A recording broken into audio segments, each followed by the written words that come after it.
he said he was in a car wreck, and I pulled him out, gave him CPR, and I saved his wife's life as well. He said, I think he thinks better of me now.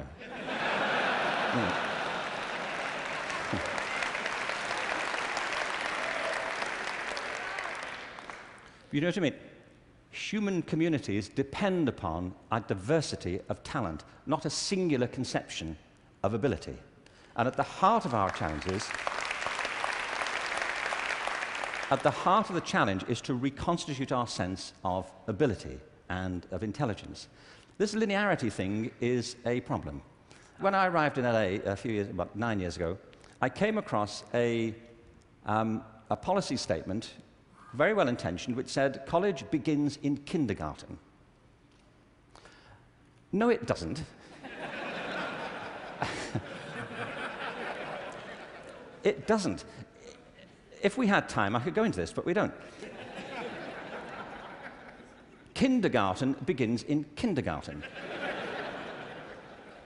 A friend of mine once said, you know, a 3-year-old is not half a 6-year-old.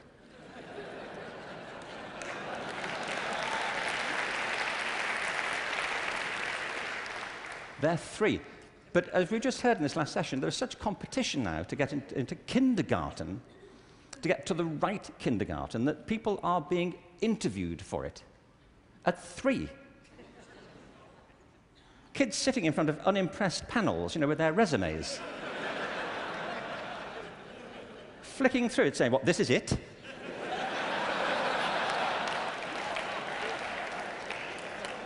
You've been around for 36 months, and this is it. You know,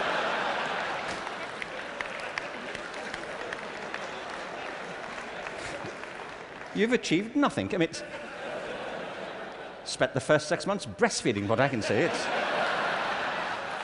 I mean,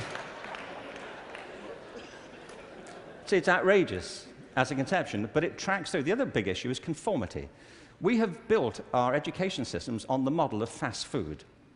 This is something Jamie Oliver talked about the other day. You know, there are 2 models of quality assurance in catering. One is fast food, where everything is standardized. The other are things like Zagat and Michelin restaurants, where everything is not standardized. They're customized to local circumstances. And we have sold ourselves into a fast food model of education. And it's impoverishing our spirits and our energies as much as fast food is depleting our physical bodies.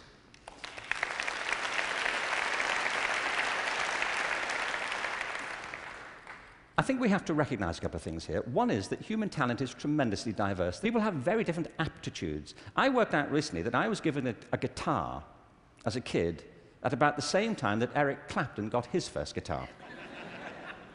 You know, it worked out for Eric, that's all I'm saying. You know, in a way, it did not for me. I could not get this thing to work, you know. No matter how often and how hard I blew into it, you know, it just wouldn't work. But it's not only about that, it's about passion. Often people are good at things they don't really care for. It's about passion and what excites our spirit and our energy. And if you're doing the thing that you love to do, that you're good at, time takes a different course entirely. My wife's just finished writing a novel, and I think it's a great book. But she disappears for hours on end. You know this. If you're doing something you love, an hour feels like 5 minutes. If you're doing something that doesn't resonate with your spirit, 5 minutes feels like an hour. And the reason so many people are opting out of education is because it doesn't feed their spirit. It doesn't feed their energy or their passion. So I think we have to change metaphors. We have to go from what is essentially an industrial model of education, a manufacturing model, which is based on linearity and conformity and batching people. We have to move to a model that is based more on principles of agriculture. We have to recognize that human flourishing is not a mechanical process, it's an organic process. And you cannot predict the outcome of human development. All you can do is, like a farmer, is create the conditions under which they will begin to flourish. So when we look at reforming education and transforming it, it isn't like cloning a system. There are great ones, like KIPS, it's a great system. There are many great models. It's about customizing them to your circumstances and personalizing education to the people you're actually teaching.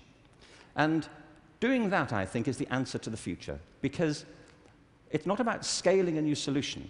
It's about creating a movement in education in which people develop their own solutions, but with external support based on a personalized curriculum. Now, in this room, there are people who represent extraordinary resources in business, in multimedia, in the internet. These technologies, combined with extraordinary talents of teachers, provide an opportunity to revolutionize education. And I urge you to get involved in it, because it's vital not just to ourselves, but to the future of our children. But we have to change from the industrial model to an agricultural model where each school can be flourishing tomorrow. That's where children experience life, or at home if that's where they choose to be educated with their families or their friends. There's been a lot of talk about dreams over the course of this few days. And I wanted just to, very quickly, I was very struck by Natalie Merchant's songs last night, recovering old poems. I wanted to read you a quick, very short poem from W.B. Yeats, who some of you may know.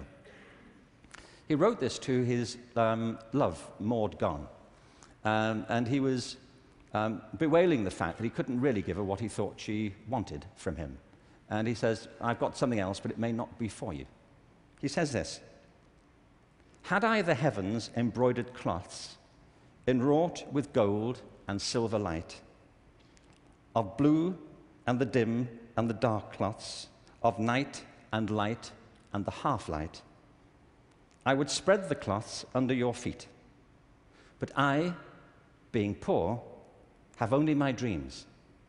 I have spread my dreams under your feet. Tread softly, because you tread on my dreams. And every day, everywhere, our children spread their dreams beneath our feet. And we should tread softly. Thank you. Thank you very much. Thank you very much.